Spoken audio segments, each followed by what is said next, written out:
both good rowing pedigree in both countries. The Germans actually support rowing in their national service. As we see both crews getting away, and as we say, these mixed crews, plenty of power, plenty of togetherness. I saw the German crew, they're really big, strong men in the middle of that boat. The Australian crew there's some stories to tell about the Australian crew that we'll get into later, but at the moment they're looking pretty much neck and neck coming along Temple Island. Yeah, good start. Very good rowing, Greg. You know, these forces crews are displaying very good technique. The Germans very, very clean there on the left-hand side of your screen on the Berkshire station against the Australian crew here on the Buckingham station, and they're just slightly moving away because they've got that cleaner finish and also staying on top of it, Greg. I'd say more strokes per minute, slightly longer, cleaner at the finish, and now they're moving away. We can see the strong rock over, those bodies closing right up in the Australian boat in front of us, closing that angle between the body and the legs. I think if you look at the German boat, they're sliding a bit further up, getting their bodies more upright, but getting more compression out of their legs, and maybe that's going to help them. Maybe that's just a style thing, though. The Australian 8 are hanging in here now. The crews are going to need to settle into a pace that they can sustain. We're in for the best part of 6.5 minutes of rowing here, so they want something they're going to be able to hold. And I think the Australian 8 have more or less held in here at this point. Yeah, it's easy to get very excited off the start, Greg. In the 8, you know you need to get the lead, and so you're desperate to get out there, but sometimes you can bite off a little bit more than you can chew. But you got a very, very powerful individual there in the 7th seat of the German crew on the left-hand side, or the Berkshire side of the screen, farthest away from you. 104 kilos, Corporal Braun there. And Tom Max Braun, I think he has quite a bit of pedigree in rowing outside of the forces, quite a bit of experience. And it's the Bundeswehr that we see leading the race as we move towards Forley and moving away from the Australians. Well, that is the Bundeswehr Austr on the right of our shot, up against the Australian Armed Forces on the left of our picture. And as we said, the crew in 1919 from Australia won the King's Cup. They took it back to Australia. And I know this crew, these 8 or 9 individuals, have learned about the people who sat in their seats 100 years ago. The families of those previous rowers, those ancestors, if you like, have been part of this whole journey to Henley Royal Regatta to race in the King's Cup. And the names of those soldiers from 1919 are actually written on the riggers of the boat here. I say soldiers and airmen and seamen who were part of the 1919 crew.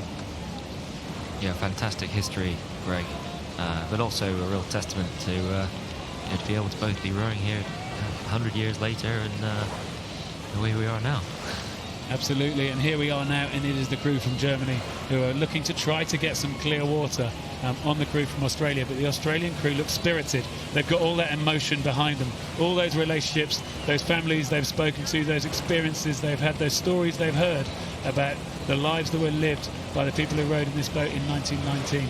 And they're not going to give this one up, as the crew from Germany really wandering off their station. And I think Sarah Winkler, she went for a flag once. She tried to push them back towards their station. She's going to want to see Petty Officer Caroline Mayer in the coxswain seat of the German 8 respond. And at the moment, she seems happy with the position of these two crews coming through Forley, through halfway. Yeah, Greg, I like the way that the Germans are rowing here.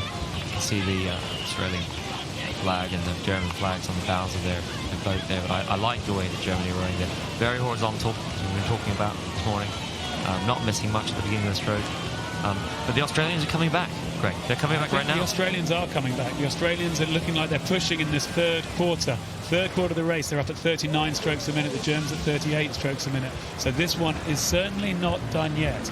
As we see the crew from Australia trying to pick up the race, trying to pick up the pace behind stroke man Major Tom Cregan in the stroke seat, trying to pick up the pace and bring this Australian crew back onto terms. Yeah, you've got a very big middle four people in the middle of that German 8. Nearly 16 stone 9 there in the 7th seat, 16 stone 1, 16 stone 7, 15 stone 4. Huge weight advantage over the Australian crew there. Very big, powerful men in the German boat. But now the technique's going to show. Have the Germans been efficient enough? that they've got about half a boat length. They had a bigger lead before. The Australian crew are trying to come back on terms. I think they've closed this gap somewhat to have it now to half a length as the crews are coming down towards the enclosures. Will the passion, will the emotion, will the enthusiasm and the quality of the Australian crew be able to get them back on terms, or will this German crew still be able to control the race in the closing 2 or 3 minutes? Yeah, Greg, this is where it counts. This is where you come into the enclosures and you hear the crowds. And if I was in the boat, I'd be saying, don't wait. Don't wait. You have to go for it now. You can't wait for the last 100 meters. You have to start to move now.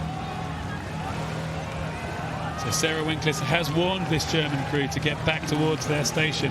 Both crews at about 38 strokes a minute, and the Australian crew have not been able to move from that half-length overlap that they got. The German 8 have been able to open up this gap again and push it back towards pretty much a full length, with the Australians hanging on to try and keep an overlap. And now we're coming down. There's probably only about a minute left in this race, and the Germans look to be in pretty good control, barring anything going wrong. This is a great race, but also a great example of how you row the 8's event.